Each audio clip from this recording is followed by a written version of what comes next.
holandesa en América, novela publicada por entregas en el folletín del periódico bogotano La Ley en el año de 1876. En 1888 se publicó en Curazao en formato de libro. Autora: Soledad Acosta de Samper. Novelista, cuentista, periodista, historiadora y editora.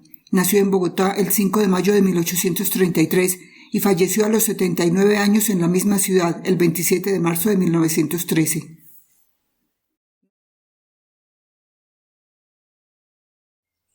Una holandesa en América. Primera parte. Lucía en Holanda. El amor y el entusiasmo son dos aceites perfumados de la lámpara de la vida. Lamartine. 1. Hacia el norte de Ámsterdam se avanza una lengua de tierra de forma extraña que divide al mar del norte del Golfo de Zuiderzee, aquel terreno más bajo que el mar y circundado por dunas o colinas arenosas. Está regado por multitud de pequeños canales que cortan el suelo y forman innumerables islotes. Todas las aguas que allí se recogen van a caer en un gran canal que las utiliza para hacer circular embarcaciones que viajan constantemente desde el puerto de Ámsterdam hasta la isla de Texel, en donde se estaciona la flota holandesa. Aquellos terrenos siempre húmedos, puesto que han sido laboriosamente arrancados por palmos a las olas del mar, son naturalmente muy feraces y extraordinariamente poblados. Las orillas de los canales están ornadas con molinos, cortijos y casas de todos tamaños y variadísima arquitectura. Sobre el agua nadan anchos botes en donde moran familias enteras que viajan constantemente de una a otra población. Allí nacen niños y animales domésticos, y se crían y mueren como si estuvieran en tierra firme. Pero es de advertir que es preciso ser holandés, es decir, llevar en las venas agua estancada en lugar de sangre, para sufrir con paciencia semejante vida tan monótona y viajar con aquella lentitud, puesto que pasan 1 o 2 días recorriendo un trecho que pudiera transitarse descansadamente a pie en pocas horas. Pero este es el país de la paciencia. Hombres, mujeres y niños pasan su existencia sosegada y tranquilamente y llegan a la senectud sin haberse molestado jamás ni haber tenido nunca el menor afán. Los animales participan de aquella índole pacífica. Los perros no se toman la pena de ladrar, los toros no embisten, los caballos tiran lentamente las embarcaciones grandes por las orillas de los canales sin salir de su paso y sin que los apuren, griten o maltraten, porque tampoco han corcoveado ni se han espantado jamás. Los niños juegan sin alterarse ni hacer ruido, las mujeres meditan apaciblemente en lugar de charlar unas con otras, y los hombres fuman sus largas pipas sin disputar ni reñir. No altercan ni porfían porque creen que no puede haber en el mundo motivo suficientemente grave que los obligue a acalorarse y dejar de arrojar humo por la boca. Pero no se crea por esto que los holandeses son perezosos. Al contrario, viven dedicados al trabajo y llevan a cabo empresas colosales con una paciencia ejemplar. Enseñados a luchar con un enemigo tan tenaz como es el mar, el cual, sin cesar, amenaza invadir sus tierras, los holandeses se han acostumbrado a vivir en presencia de un peligro constante, bien que silencioso, y se han conformado con sobrellevar callando su suerte y meditar a toda hora con inconsciente solemnidad en una situación tan crítica como es la suya. Despuntaba la aurora tristemente sobre las bajas tierras de Holanda. A pesar del pleno verano, puesto que era 15 de junio, el sol permanecía oculto, cubierto con una niebla compacta y fría. Esta llenaba el horizonte, se arrastraba perezosamente sobre las verdes praderas, arropaba con su denso manto las hileras de sauces, que salpicadas con brillantes gotas de rocío se inclinaban sobre los canales y diques.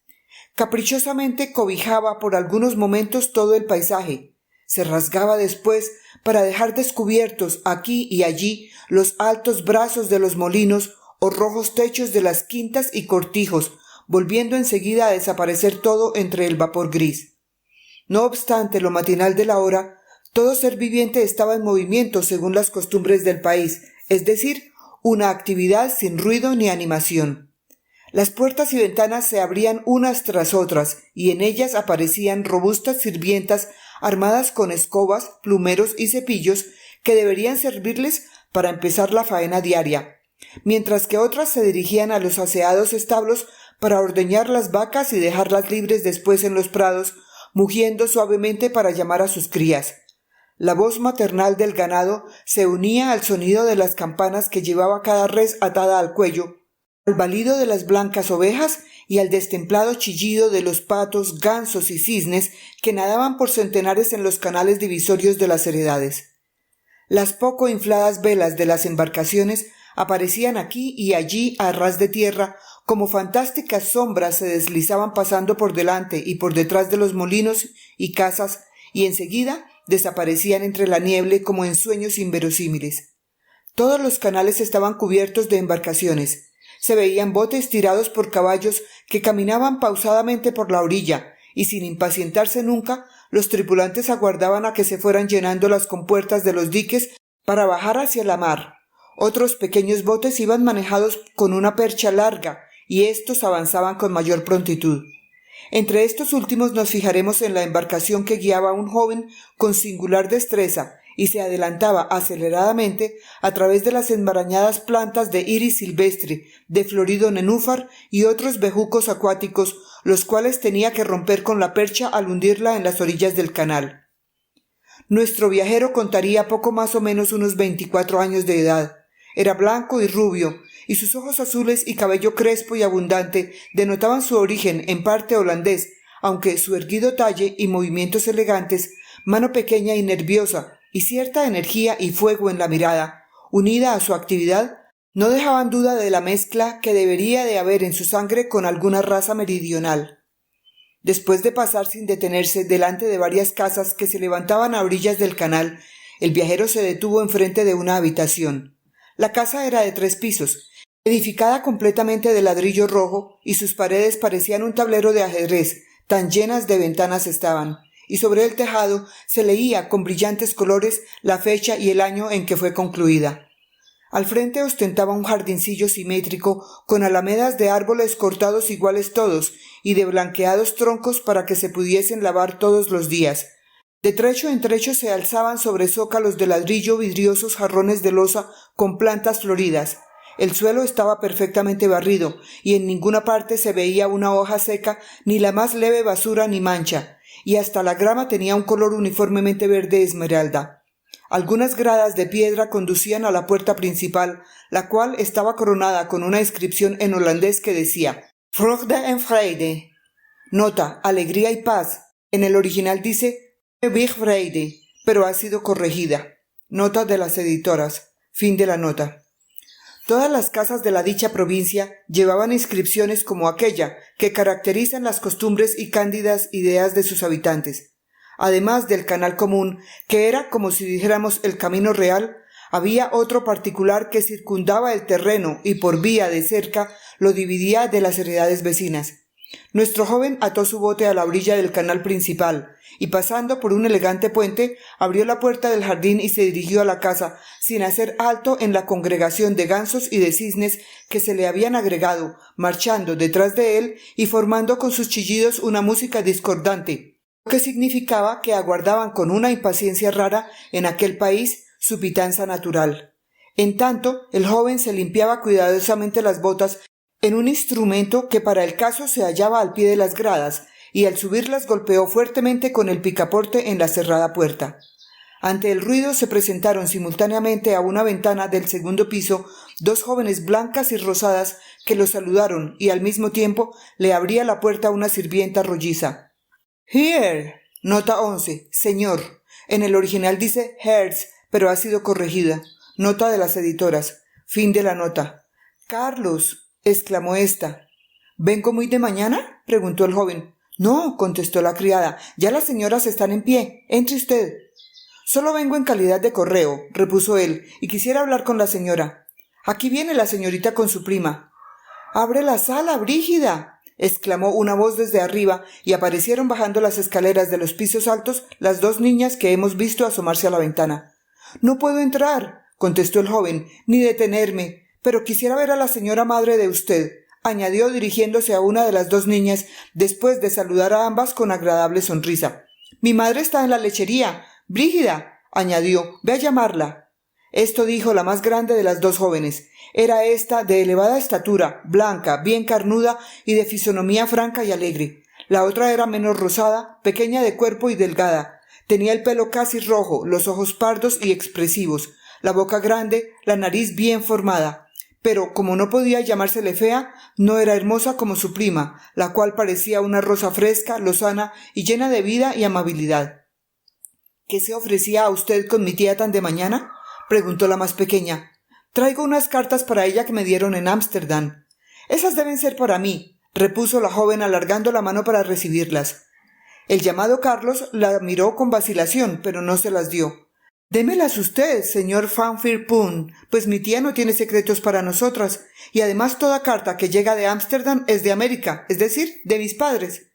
—No me crea usted incivil —contestó el joven algo turbado—, como me encargaron que entregara estos papeles a la señora Zest en propia mano. —Esto es muy extraño —exclamó la niña palideciendo—. ¿Será alguna mala noticia? Suplico a usted me confíe las cartas para llevarlas a mi tía, que puede tardar. Pero ella debe abrirlas. Aseguro a usted que no las miraré. Le suplico a usted, démelas pronto. Carlos tuvo que rendirse. —¡Dios mío! —exclamó la niña—, una viene enlutada. Y sin aguardar más, salió precipitadamente del vestíbulo. —Señorita Ricken —dijo entonces el joven deteniendo a la otra niña que quería acompañar a su prima—, óigame usted, siento tanto no haber podido desempeñar mejor mi comisión. Su prima de usted no debía de haber recibido esa carta. ¿Qué sucede, por Dios? Una mala noticia, según entiendo, para la señorita Lucía. Parece que su madre ha muerto. —¿Su madre? ¿Mi querida tía?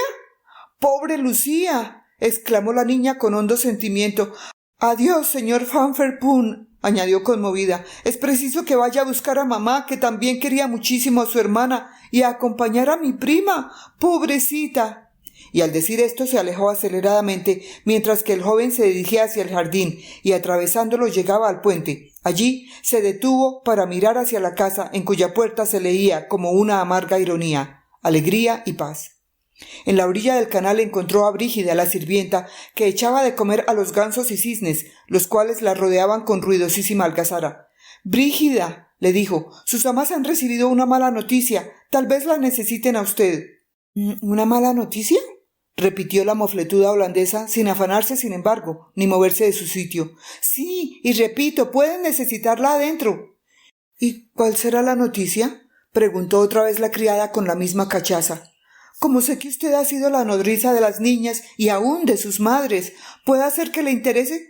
—Todo lo que les toque a ellas es como si fuera mío —repuso ella con menos flema. —Pues bien, la madre de la señorita Lucía, la señora Harris, ha muerto. —¿La hermana de la señora? —exclamó Brígida, y conmovida dejó caer entre el canal todos los granos que llevaba recogidos en el delantal. —¡Pobrecita de mi Joana! —añadió, limpiándose las lágrimas que acudieron a sus ojos. —Dicen que fue muy desgraciada con ese extranjero con quien se casó. Pero dígame usted, señor, ¿cómo sucedió esa desgracia? —¡Brígida! ¡Brígida! —gritó una voz adentro. La criada echó a correr hacia la casa, o al menos, si no corría en realidad, ella pensó que volaba. En breve entró al vestíbulo, cuya puerta había permanecido abierta. Entretanto Carlos pasó el puente, desató su barca y al saltar a ella volvió los ojos hacia la casa que acababa de dejar, diciendo casi en voz alta: «A todos les llega la hora de sufrir. ¿Por qué he de quejarme de mi suerte?». Pocos momentos después, Carlos arribaba frente a la vecina quinta, una alquería poco más o menos igual a la que acababa de dejar, solo que en la puerta no había inscripción ninguna, ni en las queseras se confeccionaban los exquisitos quesos que daban fama en los contornos a los trabajados por la señora Zest.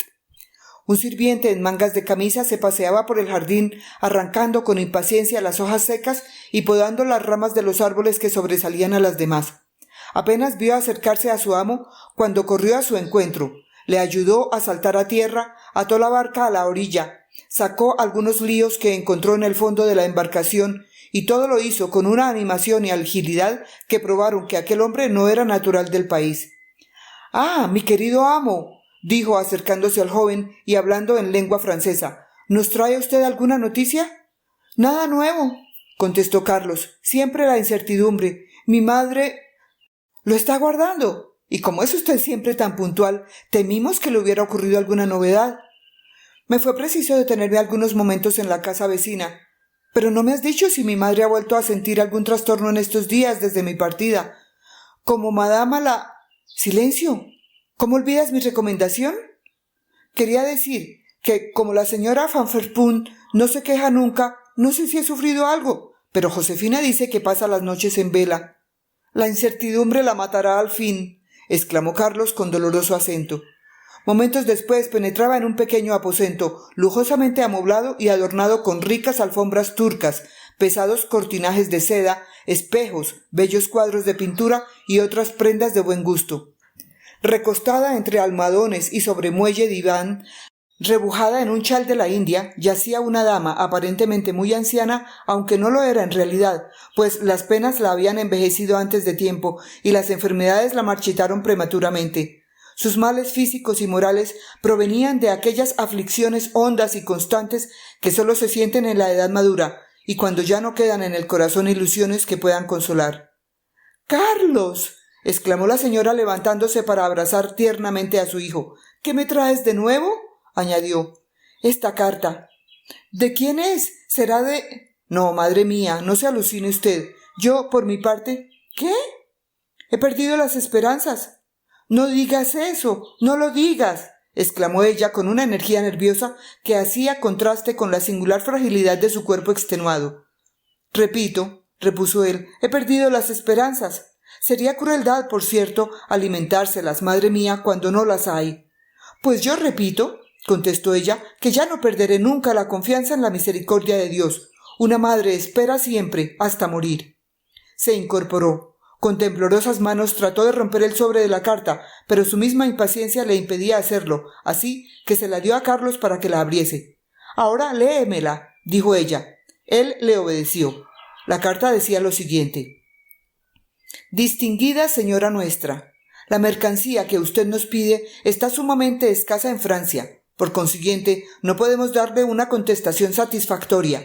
Nuestros corresponsales en otras ciudades nos aseguran que será inoficioso el tratar de continuar sus indagaciones acerca de un artículo que no se halla en ninguna parte del mundo. De usted, atentos servidores, Bertrand y compañía». «Siempre la misma contestación», dijo la señora con impaciencia. «Probablemente», repuso Carlos, «nos lo explicarán con mayor claridad en el resto de la carta». Al decir esto tocó una campanilla. Se presentó el sirviente que ya vimos en el jardín. «Tráeme un braserillo con lumbre», le dijo. Un momento después, cuando quedaron solos madre e hijo, Carlos calentó el papel delante del fuego y la carta apareció escrita por 3 lados. La señora se apoderó de ella y, acercándose a una ventana, la leyó en silencio. Se la entregó enseguida a su hijo y, prorrumpiendo en amargo llanto, dijo entre sollozos: «Yo también pierdo ya la esperanza de hallarlo. Moriré de dolor sin haberlo vuelto a ver. Oh, Carlos, Carlos, ¿por qué me trajiste esa carta? Antes de leerla tenía confianza. Mejor hubiera sido que te quedaras en Ámsterdam». «¿Y tengo yo la culpa, madre mía, si las noticias son malas?» «Es verdad», contestó ella, «pero bien sabes que el dolor es siempre injusto». «Dios mío, Dios mío», exclamó enseguida arrojándose sobre los cojines del sofá y entregándose a todos los ímpetus de una ciega desesperación, sin escuchar la voz de su hijo ni atender a sus tiernas expresiones de cariño. 2. Pero antes de continuar nuestro relato, es preciso que hagamos algunas explicaciones indispensables, y con ese objeto hemos de retroceder algunos años. Más de 30 antes de aquel día de junio de 1852, vivía en la primera casa que visitamos, en North Holland, un honrado y antiguo comerciante de Ámsterdam, el cual se había retirado a gozar de los placeres del campo con su familia, compuesta de su mujer y 2 hijas. Se mantenía de sus rentas, las que, sin ser crecidas, le permitían llevar una existencia tranquila y gozar una mediana comodidad proporcionada a sus pocas aspiraciones. Siendo las niñas todavía pequeñas, murió la madre. Ulrica, la mayor, la reemplazó a las 1000 maravillas en el manejo de la casa, en tanto que Johanna, la menor, era enviada a un colegio de Ámsterdam. Esta regresó a la casa paterna al cabo de algunos años muy docta en labores de mano y toda clase de bordados de ornamentación, amante del baile y de la lengua francesa, y habiendo adquirido la costumbre de ocuparse en futilezas que le hicieron perder el amor a los trabajos domésticos, cualidad indispensable en una familia holandesa de aquel tiempo. A pesar de la diferente educación que habían recibido las dos hermanas, Rican y Johanna, se querían entrañablemente. Las hijas del antiguo comerciante eran la flor y nata de la juventud norholandesa, y realmente no podían encontrarse en toda la provincia muchachas más blancas, más rubias, rollizas y virtuosas, aunque las buscaran como aguja.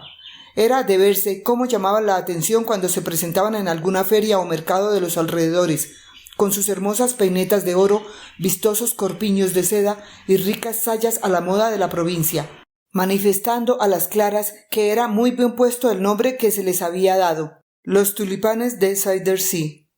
No tardaron mucho en presentarse dos novios a pedir de boca para las dos niñas. El de Rican era su pariente, honrado agricultor de las cercanías, y el de Johanna, un joven marino que estaba en tierra por casualidad y en vísperas de partir para la isla de Java, de donde debería volver al cabo de 3 o 4 años, y deseaba dejar apalabrada una novia para su regreso. Esta clase de compromisos son muy comunes en Holanda y Alemania, en donde a veces duran tanto tiempo comprometidos los novios que pasan 10 y hasta 20 años antes de llevarse a cabo el matrimonio, y son tan viejos cuando al fin se casan que teniendo edad para ser abuelos ya no tienen hijos. Ambas jóvenes aceptaron las propuestas que les hicieron, y Rican aguardó sin vacilar y con paciencia los 10 años que faltaban a su agricultor para hacer fortuna, en tanto que Johanna, con todo el romanticismo que había producido en ella una inadecuada educación, se forjó toda suerte de ensueños inverosímiles y pretendía que su novio se manejase como un héroe de novela y no como un sencillísimo holandés. Desde que recibió la primera carta de Andrés, que así se llamaba el marino, Johanna experimentó gran disgusto, pareciéndole frías y vulgares sus expresiones de cariño, proviniendo aquello no de falta de afecto, sino de que, con el positivismo de su raza, creyó el marino que bastaba de haber dicho una vez a su novia que la amaba y la deseaba para esposa, para no tener que repetírselo. Al cabo de un año las cartas del ausente se hicieron más cortas y menos frecuentes. Se disculpaba, sin embargo, asegurándole que su trabajo era tan constante que no le quedaba tiempo para escribir, pero que la fortuna le había sido propicia y que creía que no tardaría muchos años en volver rico a su país. Esto no satisfacía a la ilusa Johanna, quien soñaba con un ideal que no podía existir en aquella tierra tan prosaica, ni tal vez en ninguna parte del mundo. Su salud se empezó a alterar, y su padre, que adoraba en ella, tuvo por conveniente enviarla a Ámsterdam a pasar algunas semanas en casa de una pariente que regentaba una modesta casa de huéspedes. Desgraciadamente, quiso la mala suerte de la triste Johanna que llamase la atención de un joven irlandés que estaba allí alojado, el cual empezó a galantearla, en un principio por mero pasatiempo, y enseguida por el interés de la corta dote que supo que le tenía reservada su padre. Jorge Harris era un hombre audaz, exagerado, rumboso, embustero como casi todos sus compatriotas, pero también ocultaba sus defectos bajo una capa de galantería y amabilidad que daba realce a su buena presencia. En breve descubrió el lado flaco de Johanna, y para agradarla se manifestó tan sentimental como ella quiso, halagando su vanidad cuanto le fue posible, y al mismo tiempo le hablaba de las riquezas y mayorazgos de su familia, aunque olvidase añadir que cuanto le había tocado lo gastó en cenas y diversiones non sanctas, y que había tenido que abandonar su patria huyendo de los acreedores que lo perseguían.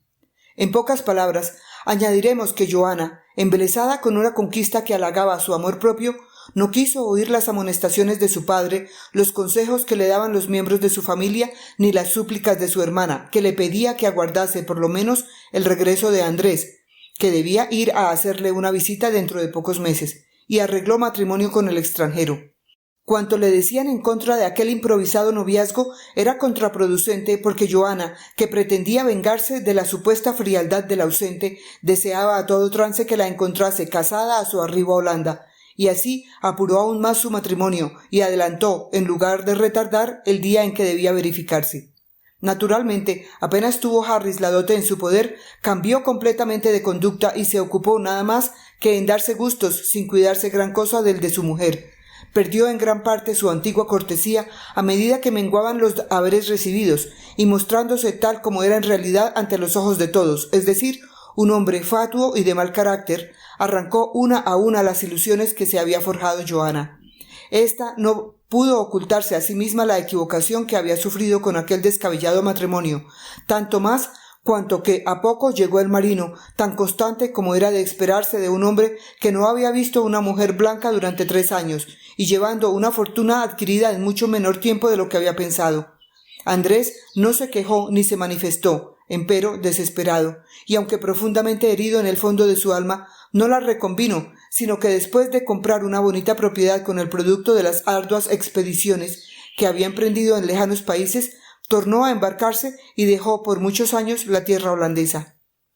Estos desengaños quebraron el espíritu de Johanna de tal manera que se dejó llevar de un completo desaliento, dando motivo a Harris para que la reconviniese agriamente por su desidia y poco cuidado en las faenas domésticas a las cuales nunca se había acostumbrado, pues mientras vivió al lado de su padre, su hermana corría con el manejo de la casa y ella no se ocupaba en nada útil.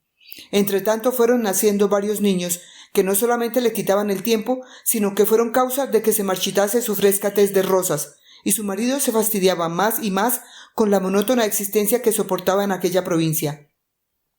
En un viaje que éste hizo a Ámsterdam, le propusieron un negocio al parecer lucrativo en la América del Sur.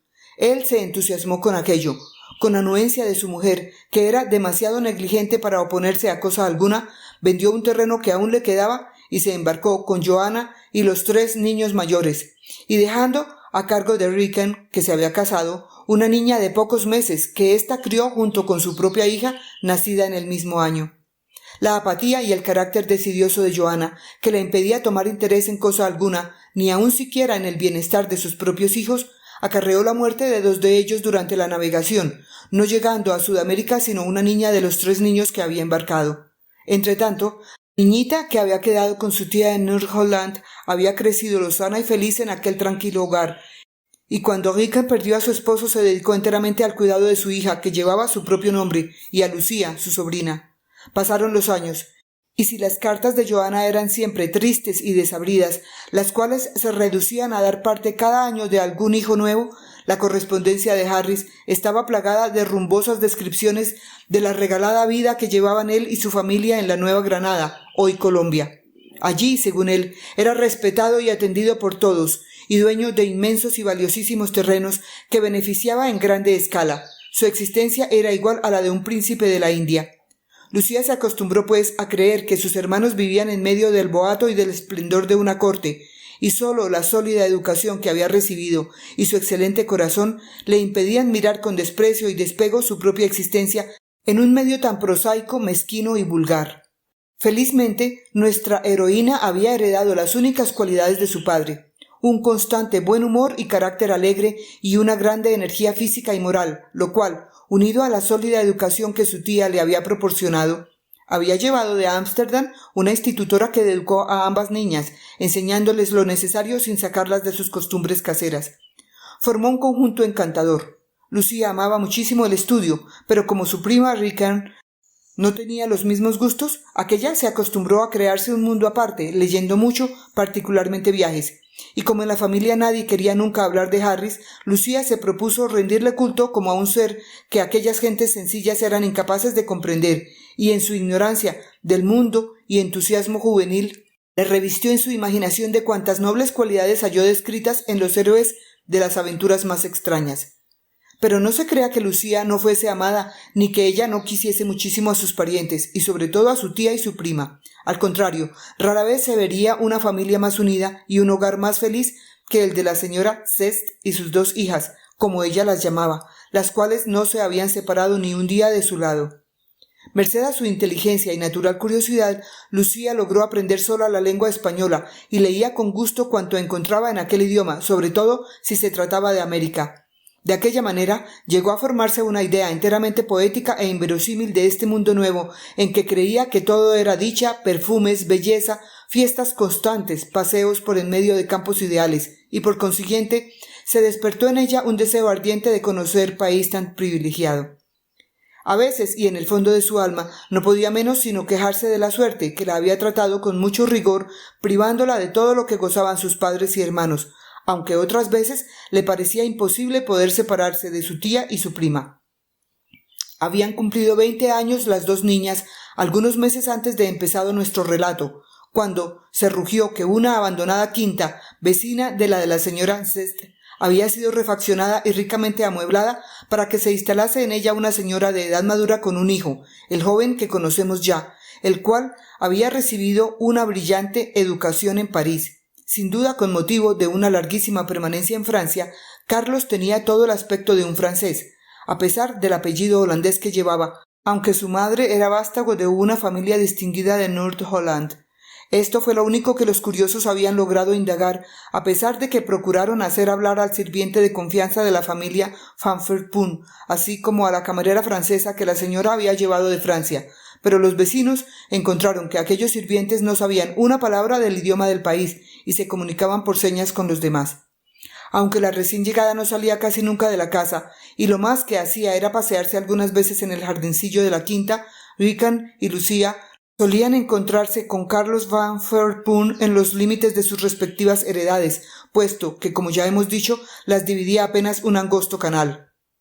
En breve, no solamente se saludaron, sino que entablaron conversación, y por último Carlos fue a visitar a sus vecinas. Esto no era, sin embargo, frecuente, porque el joven se ausentaba a menudo de la casa de su madre, aunque nunca decía a dónde iba ni qué negocio le llevaba lejos de la provincia. Carlos era muy reservado y hasta taciturno, y parecía agobiarle alguna secreta preocupación.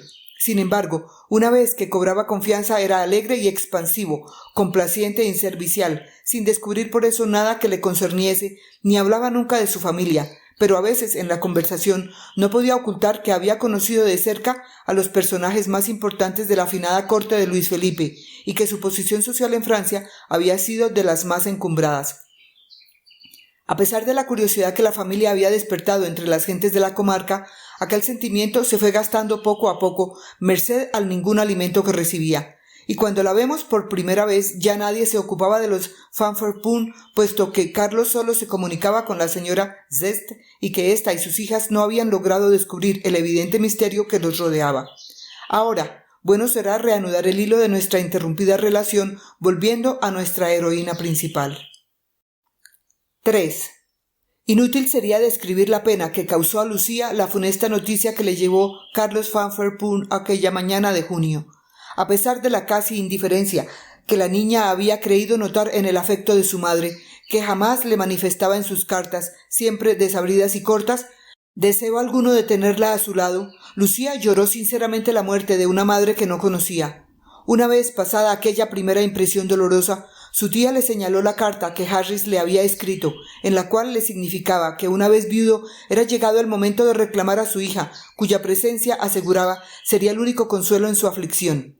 Le decía, en frases más estudiadas y retumbantes que tiernas, que considerara cuál sería la situación de un hombre sensible, como era él, sin una persona de su confianza a su lado. Su hija primogénita se había casado, los que la seguían eran varones, y las más pequeñas eran niñas que necesitaban a alguien que atendiese a su educación y buenas maneras en la hacienda en que vivían, lejos de los centros civilizados del país, aunque rodeados de grandes comodidades y numerosa servidumbre. Al oír aquello, Lucía en el primer momento olvidó cuánto la rodeaba para dejarse llevar por la idea de ir a Sudamérica a vivir con su idolatrado padre y sus queridos hermanos, y vio pasar por su imaginación todos los ensueños de su ardiente fantasía. Pero de repente levantó los ojos, vio la mirada de angustia de su prima y constante compañera que aguardaba su fallo, y recordando que para ir a América sería preciso que abandonase a la única familia que conocía en el mundo, exclamó sollozando: «Jamás, jamás, rica mía, podré abandonarte y dejar a mi querida tía, a mi verdadera madre, la única que tengo ya». Suplicó a su tía que en la carta que le escribiese a su padre no contestase nada acerca del proyecto de llevársela a América, pues separarla de la única familia que conocía era casi como darle la muerte. ¿Cómo vivir lejos de aquellos seres que tanto amaba? De allí en adelante, la señora Zest y Rican no volvieron a mencionar el viaje probable de Lucía, y ella trató de apartar aquella idea de su espíritu como una tentación. Sin embargo, cada día encontraba su existencia en Noord-Holland más monótona e insípida, y le fastidiaban mortalmente las inocentes diversiones que antes le gustaban tanto. 2 meses después de que le hubo llegado la noticia de la muerte de su madre, Lucía recibió otra carta de su padre, en la cual insistía en la necesidad que tenía de la presencia de su hija ausente, y le suplicaba que se preparase para atravesar el océano en el siguiente verano, pues ya entonces estaba muy avanzada la estación para emprender viaje. Le manifestaba al mismo tiempo tanta ternura que aquello la acabó de convencer de la necesidad de ir al lado del que le había dado el ser. Así que, sin decir nada, llevó la carta a su tía suplicándole que consultara con su conciencia y le aconsejara lo que debería contestar a su padre, sin poner en la balanza el cariño mutuo que se tenían. Aunque hondamente afligida, la señora Zest pensó que el deber de Lucía le señalaba claramente que era preciso que fuera a acompañar a su padre, que parecía necesitarla urgentemente.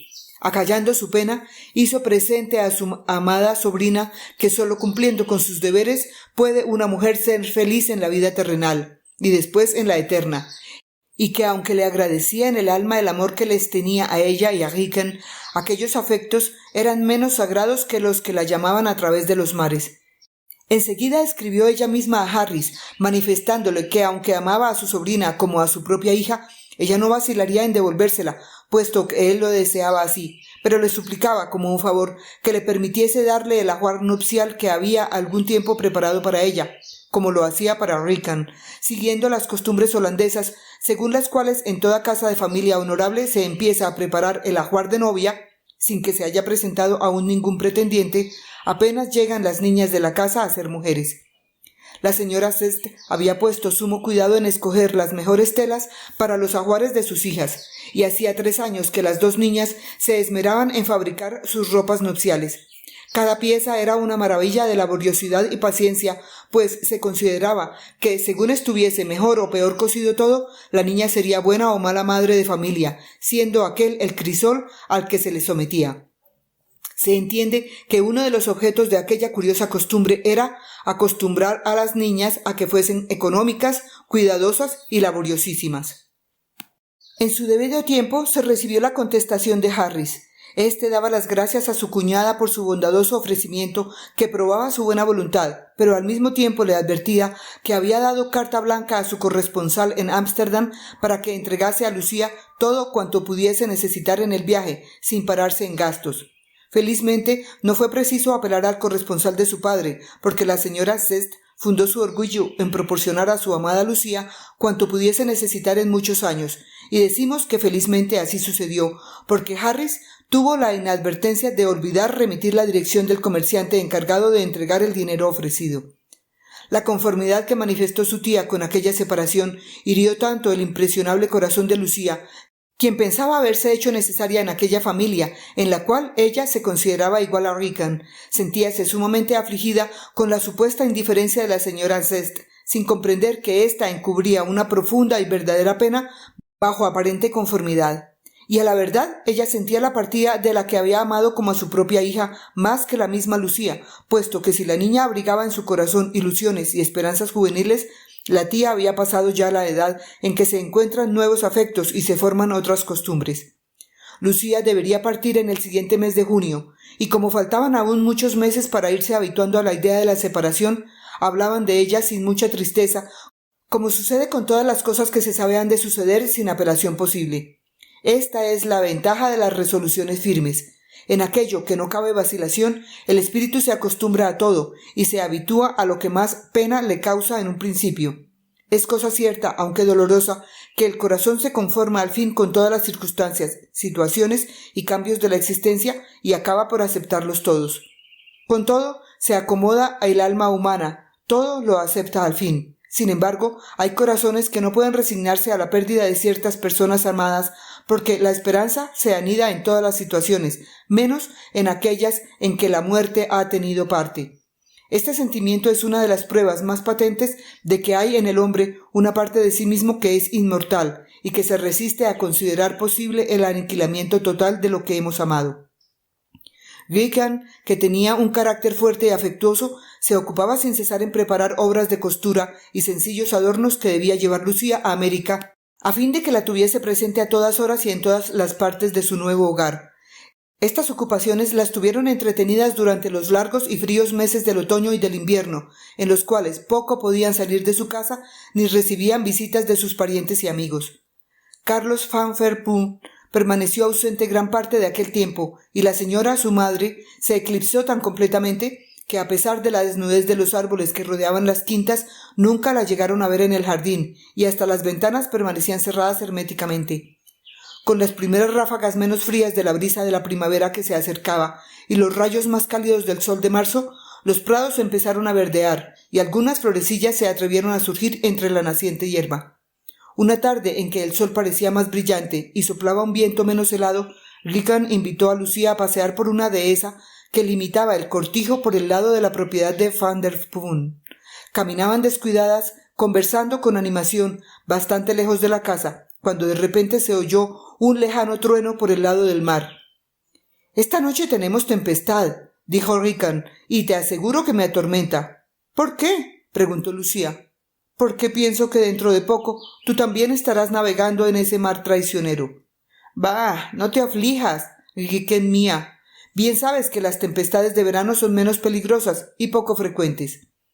Otro trueno más cercano, acompañado de un fuerte golpe de viento que trajo una lluvia repentina y violenta, asustó a las primas, que trataron de correr hacia la casa, pero las dividía de ésta un cercado de madera que era preciso rodear perdiendo mucho tiempo. El susto, al mismo tiempo, las aturdió tanto que no avanzaban. Buscaban algún árbol tras del cual resguardarse, mientras que pasara la fuerza de la borrasca, cuando oyeron que alguien las llamaba, y vieron a Carlos, que, ayudado por el sirviente francés, les ponía una tabla para que pudieran atravesar el canal divisorio y pasaran a su terreno, pues su casa estaba por aquel lado más cerca que la de ellas. Temiendo molestar a la madre del joven, que no quería tener relaciones con ninguno de sus vecinos y cuya salud, según decía su hijo, no soportaba ningún ruido extraño a sus hábitos de anacoreta, las dos niñas se negaban a admitir el oportuno ofrecimiento de Carlos, cuando un relámpago, seguido de un retumbante trueno, las hizo olvidar toda prudencia, y Rickon atravesó corriendo y sin vacilar el puentecillo. Pero Lucía, que era más tímida, sintiéndose abatida por el viento y deslumbrada por un rayo que cayó a poca distancia y los cegó a todos, al poner el pie sobre la vacilante tabla, perdió el equilibrio y se dejó caer dentro del canal, el cual, aunque angosto, era muy hondo en aquel sitio, yéndose al fondo como una piedra. Viendo aquello, Carlos se arrojó al agua sin vacilar y sacó a Lucía, pero no antes de que ésta se hubiera tragado mucha agua y perdido el sentido. Su salvador la tomó en los brazos y se puso a correr, seguido de Rickon, pero no había llegado a las puertas del jardín cuando Lucía volvió en sí de su aturdimiento pasajero y avergonzada trató de soltarse de los brazos de Carlos, lo cual no logró, empero, hasta que éste no la hubo depositado sobre un banco del vestíbulo. Y temiendo al mismo tiempo que su madre se asustase con aquel inusitado tropel, en una casa en que reinaba el silencio a toda hora, el joven entró en el aposento de la señora para darle cuenta de lo que sucedía y llamar al mismo tiempo a la camarera para que proporcionase algunos vestidos a las empapadas niñas. Media hora después, Rickon y Lucía, esta enteramente restablecida, eran introducidas por su protector en el dormitorio de su madre. La dama misteriosa yacía reclinada entre almohadones, pero, aunque al parecer enferma y muy débil, recibió a las niñas con exquisita cortesía, y como continuase el mal tiempo, ella y su hijo instaron a las niñas para que permaneciesen en su casa hasta que pasara el temporal.